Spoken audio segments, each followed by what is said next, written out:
Mariing kinondina ng Cavite Police Provincial Office ang pagpapakalat ng bomb threat at peking impormasyon sa social media na nagdulot ng takot, pagkaantala ng klase at panganib sa mga mag-aaral, guro at buong komunidad.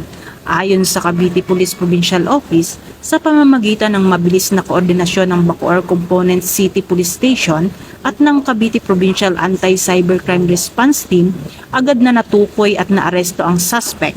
Na-recover din ng mga otoridad ang mahalagang digital na ebidensya na magagamit sa isinasagawang investigasyon.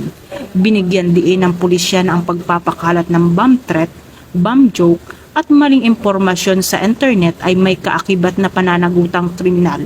Anila, sa tulong ng cyber investigation at digital forensic examination, natuntun ang mga responsable kahit gumamit pa ng peke o anonymous na social media accounts. Kaugnay nito, muling nanawagan ang Cavite Police Provincial Office sa publiko na maging responsable sa paggamit ng social media at iwasang magbahagi ng maling impormasyon na maaaring magdulot ng takot at makagambala sa kapayapaan at kaayusan ng komunidad.